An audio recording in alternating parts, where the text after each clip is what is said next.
నమస్తే.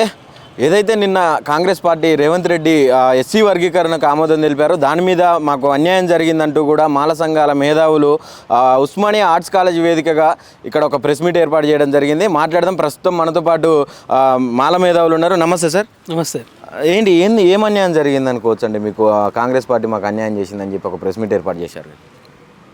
గత 70 సంవత్సరాలుగా మాల సామాజిక వర్గం కాంగ్రెస్ పార్టీని అంటిపెట్టుకుని ఉన్నందుకు ఈరోజు ఈ వర్గీకరణ రూపంలో మాల సామాజిక వర్గానికి పెద్ద షాక్నిచ్చినటువంటి కాంగ్రెస్ ప్రభుత్వం మేము తీవ్రంగా ఖండిస్తున్నాం. ఎందుకంటే మాల పాపులేషన్ అనేది 2011 ప్రకారం తీసుకున్నామని చెప్తున్నారు, సెన్సస్ ప్రకారం.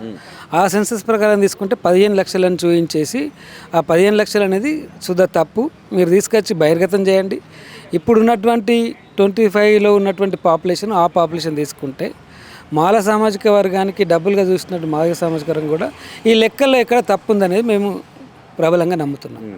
అంటే ఏ రకంగా ఇప్పుడు వాళ్ళు మాకు ఖచ్చితంగా మా వాటాని వాళ్ళు మాలలు తింటా ఉన్నారని చెప్పి 30 సంవత్సరాలుగా ఏకదాటిగా ఇదే మోటో పెట్టుకొని మందకృష్ణ మాదిగా పోరాడుతూ ఉన్నారు. ఇప్పుడు తుది దశలో ఉన్నది వర్గీకరణ అంశం. ఎట్లా చూస్తారన్న, ఏం చెప్తారు?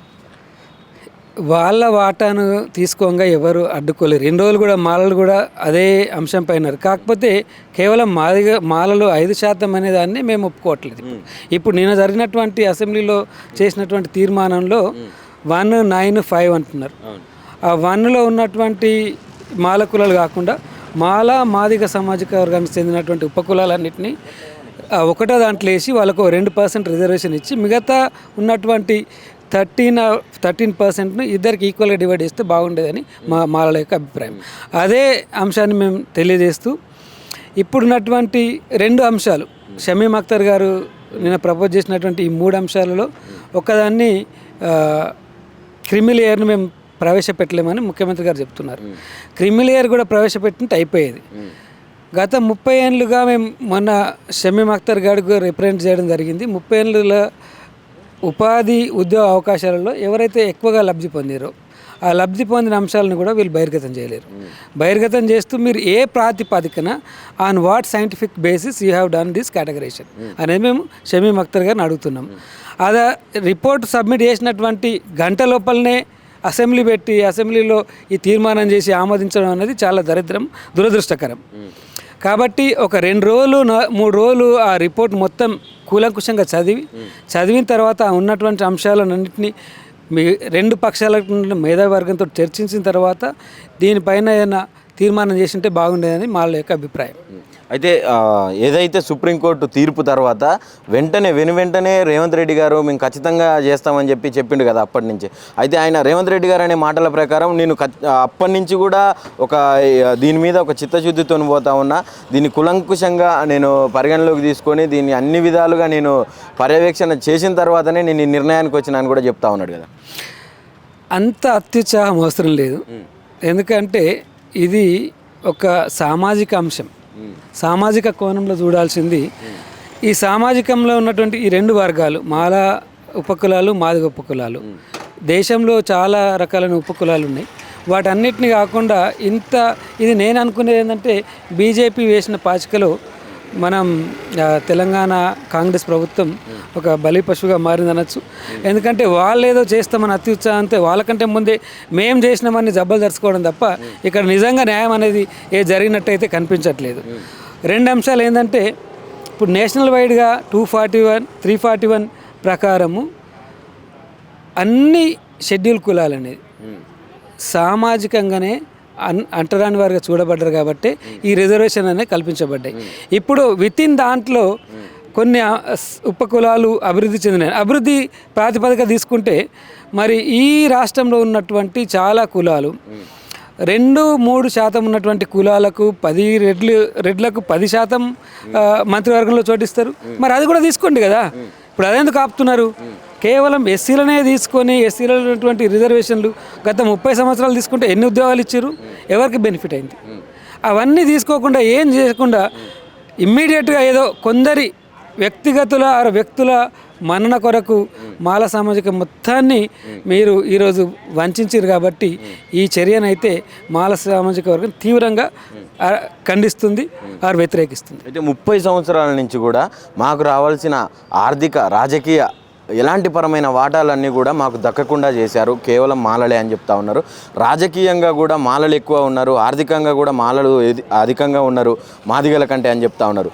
మీరేమో ఇప్పుడు 30 సంవత్సరాల నుంచి కూడా ఎవరు ఎక్కువ ప్రాఫిట్స్ పొందిర్రు అనే దాని అంశం మీద మీరు మాట్లాడుతున్నారు. మేము అనేది ఏంటంటే మీ దగ్గర రాష్ట్రం మీ చేతిలో ఉంది, ప్రభుత్వం మీ ఆధీనంలో ఉంది, మీ లెక్కలు తీసి ముందట పెట్టండి. ఇగో ఇన్ని రోజుల నుంచి స్వాతంత్రం వచ్చి నుంచి ఈ కమ్యూనిటీ కానీ ఇన్ని ఉద్యోగాలు పొందింది. కేవలం ఒక 2% ఉన్నటువంటి ఉద్యోగస్తులను చూపించి దట్టు మాలలో మిగతా 98% ఊర్లలో ఉన్నటువంటి పరిస్థితి చూడండి, సామాజిక ఆర్థిక పరిస్థితులు తీసుకోండి, బేరీజ్ వేయండి. బేరీజ్ వేసిన తర్వాత నిజంగానే వీళ్ళ ఇద్దరు హైయెస్ట్ బెనిఫిట్ పొందిరంటే అప్పుడు తీసుకుంటే సమంజసంగా ఉండేది. కానీ నేనే అంటున్నా, ఇప్పుడు మాల సామాజిక వర్గం నుంచి ఒక 2-3 బస్సులు పెడతాం, రాష్ట్రం మొత్తం తిరిగేద్దాం, ప్రతి జిల్లాను తిరిగేద్దాం, 2 కులాలను పరిశీలించిన తర్వాతనే మీరు ఒక నిర్ణయానికి వస్తే బాగుంటుందని.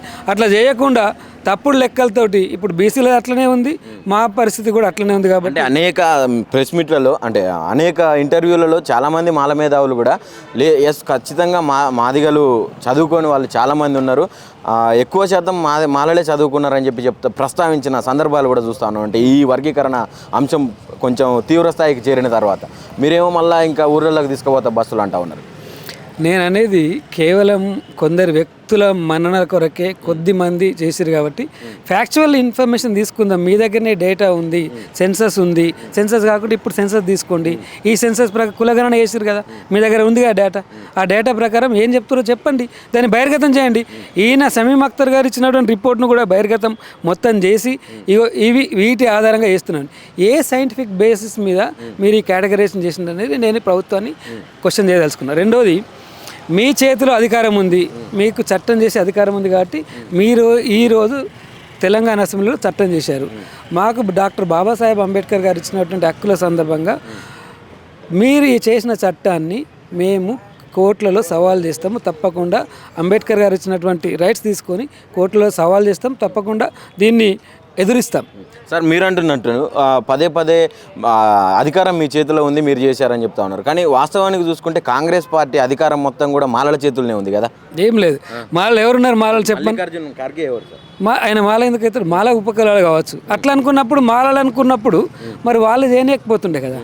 కాబట్టి కర్ణాటకలో ఒక రకంగా ఉన్నది, ఇక్కడ తెలంగాణలో ముఖ్యంగా తెలంగాణలో చూసుకుంటే వివేక్ వెంకటస్వామి అనే వ్యక్తి, దాని తర్వాత అంటే ఆయన ఫ్యామిలీలోనే 3 పదవులు ఉన్నాయని చెప్పి కూడా పదే ప్రస్తావించిన సందర్భం ఉన్నది మందకృష్ణ మాదిగ. అంటే ఇంత అధికారం మొత్తం కాంగ్రెస్ అధికారం మొత్తం మాలల చేతుల్లోనే ఉంది కదా. మాలల చేతిలో ఏముంది? ఆయన ఒక ఎమ్మెల్యే ఉన్నాడు, కొడుకు ఎంపీ అయ్యిండు, వాళ్ళన్న ఎమ్మెల్యే ఉండొచ్చు. ఆ 3 అదొక ఇప్పుడు నేను అనేది ఏంది, ఒక కుటుంబాన్ని చూపించి మొత్తం మాలలందరూ బాగుపడేది లేదు కదా. ఆ ఒక కుటుంబంలాగా అందరు మాలలు ఉన్నారా? లేరు కదా.